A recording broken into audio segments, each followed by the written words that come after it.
ડીસાના રસાણા ગામ નજીક પેટ્રોલ પંપના માલિકને એકલતાનો લાભ ઉઠાવી નિર્દયતાપૂર્વક ઢોર માર મારી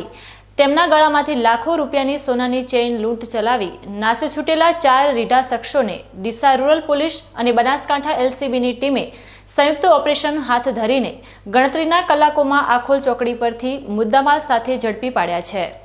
ડીસા પાલનપુર હાઈવે પર આવેલા રસાણા ગામ નજીકના એક પેટ્રોલ પંપ પર ગત રાત્રિના સમયે કાયદો અને વ્યવસ્થાને પડકાર ફેંકતી એક સનસનાટીભરી લૂંટની ઘટના સામે આવી હતી,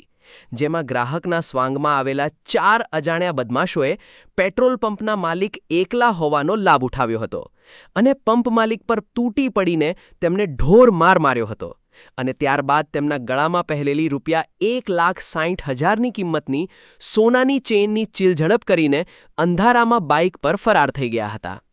આ ચકચારી લૂંટની ઘટના અંગે પેટ્રોલ પંપના માલિકે તાત્કાલિક ડીસા રૂરલ પોલીસ મથકે ફરિયાદ નોંધાવતા પોલીસ તંત્ર એક્શન મોડમાં આવ્યું હતું અને બનાસકાંઠા એલસીબીની ટીમો સાથે મળીને હ્યુમન સોર્સ તેમજ ટેકનિકલ સર્વેલન્સની મદદથી હાઈવે પરના સીસીટીવી કેમેરા ફંગોળવાનું શરૂ કર્યું હતું,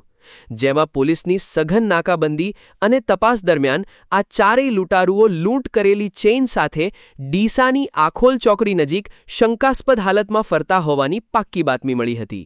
જેના આધારે પોલીસે ફિલ્ડિંગ ગોઠવીને પાટણ જિલ્લાના સરસ્વતી, સતલાસણા અને સિદ્ધપુર પંથકના 4 આરોપીઓ અરવિંદ ઉર્ફે અરુણ રમેશજી ઠાકોર, સુમેરસિંહ તખતસિંહ ચૌહાણ, રાજુજી મંગાજી ઠાકોર અને ભીમસિંહ સોમતાજી ઠાકોરને દબોચી લીધા હતા।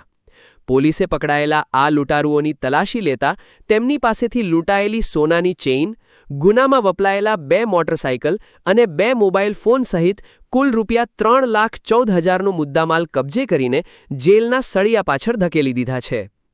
હાઈવે પર પેટ્રોલ પંપના માલિકો પર થતા આવા હુમલા અને લૂંટના કારણે વેપારીઓમાં ભારે ફફડાટ વ્યાપી ગયો હતો, પરંતુ ડીસા રૂરલ પોલીસ અને એલસીબીની ટીમે ગણતરીના કલાકોમાં આરોપીઓને જેલ ભેગા કરીને ગુનાનો ભેદ ઉકેલી નાખતા સ્થાનિક વેપારીઓએ પોલીસ તંત્રની ત્વરિત કામગીરીને બિરદાવીને રાહતનો શ્વાસ લીધો છે।